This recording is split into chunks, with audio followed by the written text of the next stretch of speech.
ডমরুচরিত লিখেছেন ত্রৈলোক্যনাথ মুখোপাধ্যায়। পঞ্চম গল্প, প্রথম পরিচ্ছেদ, স্বদেশী কোম্পানি। ডমরুধরের প্রথম উপাখ্যানে চিত্রগুপ্ত, যম, যমনী, পুঁইশাক, এলোকেশীর মাতা প্রভৃতির বিষয় বর্ণিত হইয়াছিল। এলোকেশী ডমরুধরের তৃতীয় পক্ষের পত্নী। সেই উপাখ্যান পাঠের ফল এইরূপ: ডমরুচরিত পররে ভাই করে একান্ত ভক্তি, ইহকালে পাবে সুখ পরকালে মুক্তি। চিত্রগুপ্তর গলায় দড়ি, জম্মি বাজায় শাঁখ, পুঁই শাকের নামে জমের সিটকে উঠল নাক। ঝকমক করে সোনার গহনা এলোকেশীর গায়ে, আর নয়নে শাশুড়ি ঠাকুরন পিটির পিটির চায়।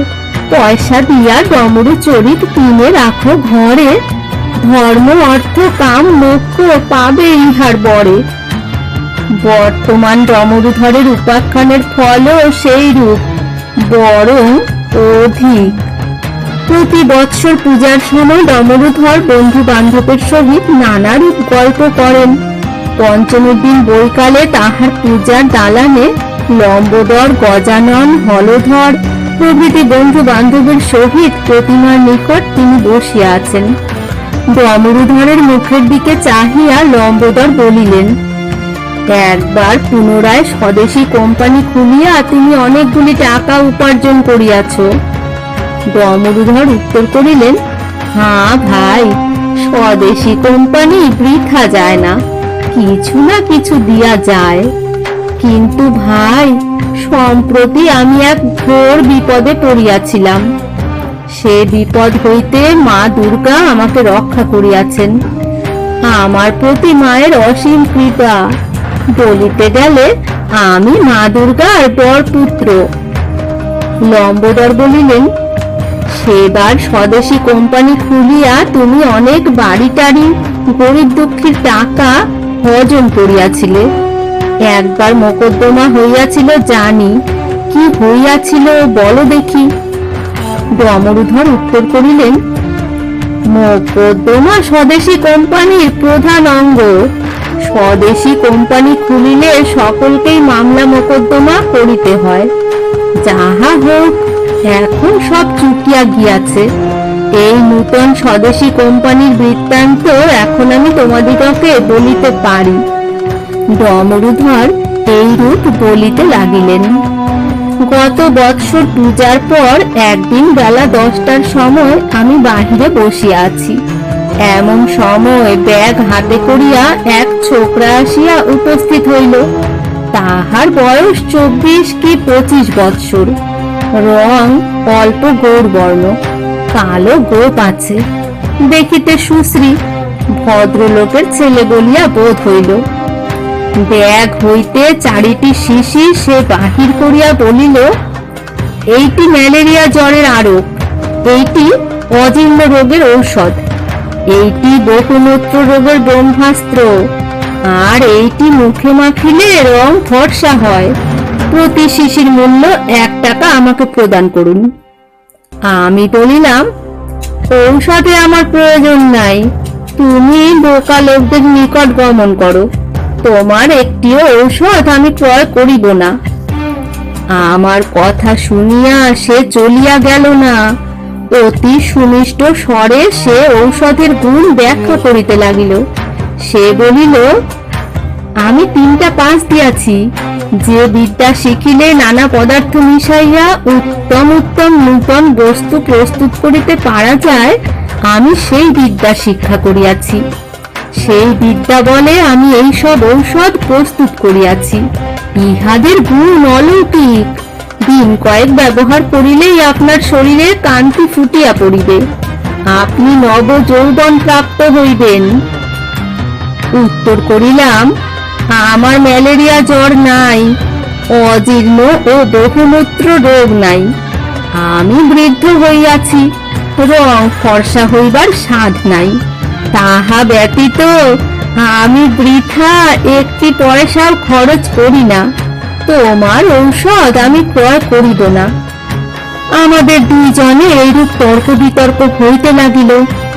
কিন্তু সে ছোকরা নাছোড়বান্দা। এমনই সুমিষ্ট ভাষায় সে বক্তৃতা করিতে লাগিল যে ক্রমে আমার মন ভিজিয়া আসিল। অবশেষে সে বলিল, আপনি বৃদ্ধ হইয়াছেন সত্য, কিন্তু মন আপনার বৃদ্ধ হয় নাই। মনটি আপনার নব যৌবনে ঢল ঢল করিতেছে। আর কোনো ঔষধ লোন আর নাই লোন, আপনাকে এই রং ফর্সা হইবার ঔষধটি লইতে হইবে। দিন কত মুখে মাখিয়া দেখুন, আপনি ফুটফুটে গৌরবর্ণ হইয়া পড়িবেন। সুন্দর সুকুমার 20 বৎসরের যুবক হইবেন। ছোটবেলা হইতে ফর্সা হইবার আমার সাধ ছিল। অনেক সাবান মাখিয়াছিলাম, কিছুতে কিছু হয় নাই। মনে মনে ভাবিলাম, এই ঔষধটা পরীক্ষা করিয়া দেখি না কেন, যদি আমার রং ফর্সা হয়। তাহা হইলে দুর্লোভী বাগদিনী আমার রূপ দেখিয়া মোহিত হইবে।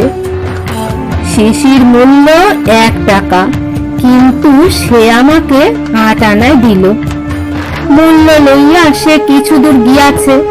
এমন সময় আমার মনে এইরূপ চিন্তার উদয় হইল, আমি ডমরুধর, সুমিষ্ট বক্তৃতা করিয়া আমাকে ঠকাইয়া এ 8 আনা লইয়া গেল।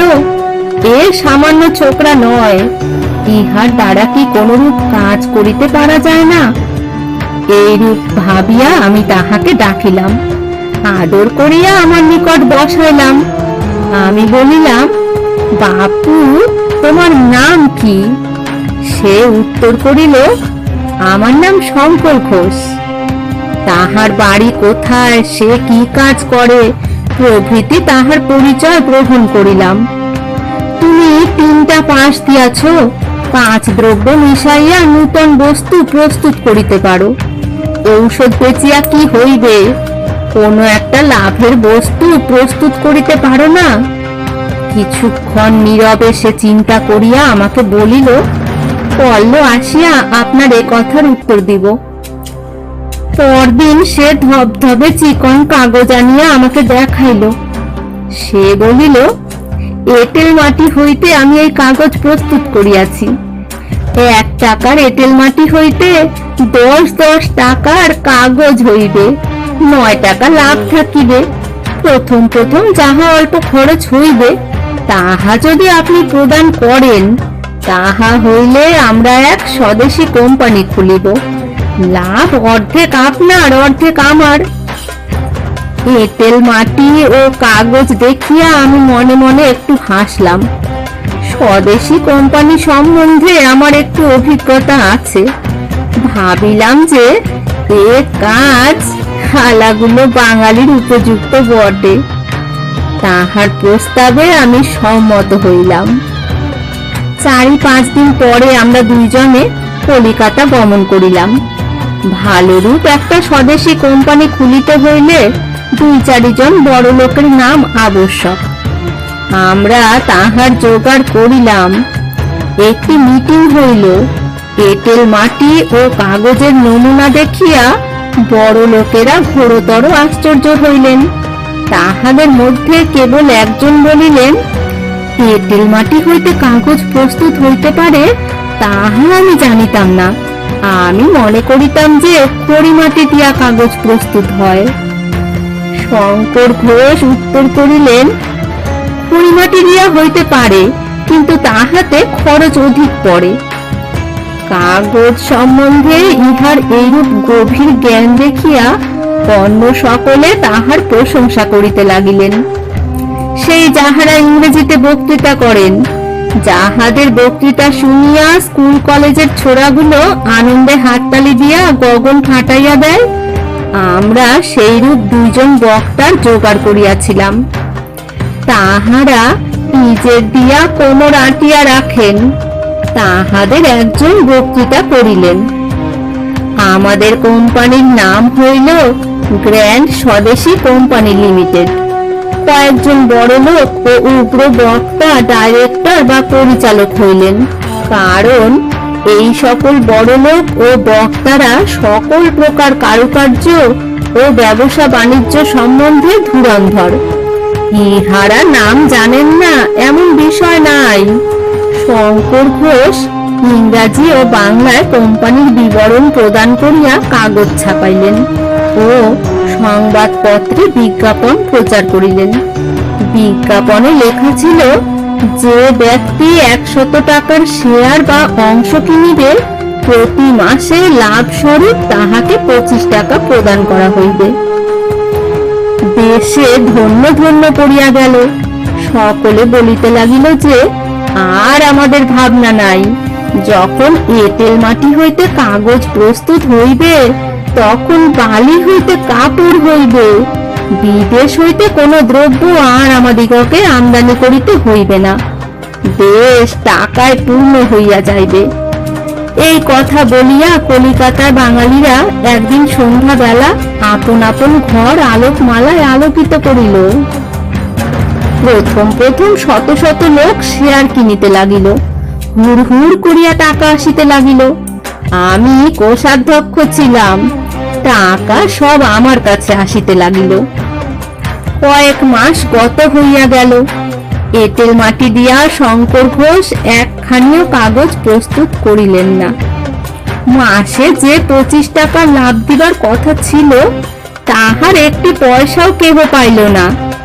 আসল টাকার মুখও কেহ দেখিতে পাইল না। জন কয়েক আমাদের নামে নালিশ করিল। শঙ্কর ঘোষ চমৎকার এক হিসাবের বহি প্রস্তুত করিয়া কাছারিতে দাখিল করিলেন। লাভ দূরে থাকুক, হিসাবে লোকসান প্রদর্শিত হইল। কোম্পানি লিমিটেড ছিল, মোকদ্দমা ফাঁস হইয়া গেল। আমাদের কাহারও গায়ে আঁচড়টি পর্যন্ত লাগিল না। অনেকগুলি টাকা লোকে দিয়াছিল। বলা বাহুল্য যে সে টাকাগুলি সমুদয় আমি লইলাম। শঙ্কর ঘোষ ভাগ চাহিল। আমি তাহাকে বুঝাইয়া বলিলাম, হিসাবের বহি তুমি নিজে হাতে প্রস্তুত করিয়াছ, তাহাতে তুমি লিখিয়াছ যে লোকসান হইয়াছে, কোম্পানি ফেল হইয়া গিয়াছে। টাকা আর কোথা হইতে আসিবে? বরং যাহা লোকসান হইয়াছে তাহা আমাকে দিয়া যাও। আমার কথা শুনিয়া শঙ্কর ঘোষ ঘোরতর রাগান্বিত হইল। তুমি আমাকে ফাঁকি দিলে, তোমাকে আমি দেখিয়া লইব। আমাকে এইরূপ ভয় দেখাইয়া সে চলিয়া গেল। আমার দ্বিতীয় কোম্পানির বৃত্তান্ত এই। লম্বোদর জিজ্ঞাসা করিলেন, তুমি বলিলে যে সম্প্রতি বড় বিপদে পড়িয়াছিলে। আমরা পাড়ায় থাকি, কোনো বিপদের কথা আমরা তো শুনি নাই। ডমরুধর উত্তর করিলেন, সে বিপদের কথা আজ পর্যন্ত আমি কাহারও নিকট প্রকাশ করি নাই। আজ তাহা তোমাদিগকে বলিতেছি, শুনো।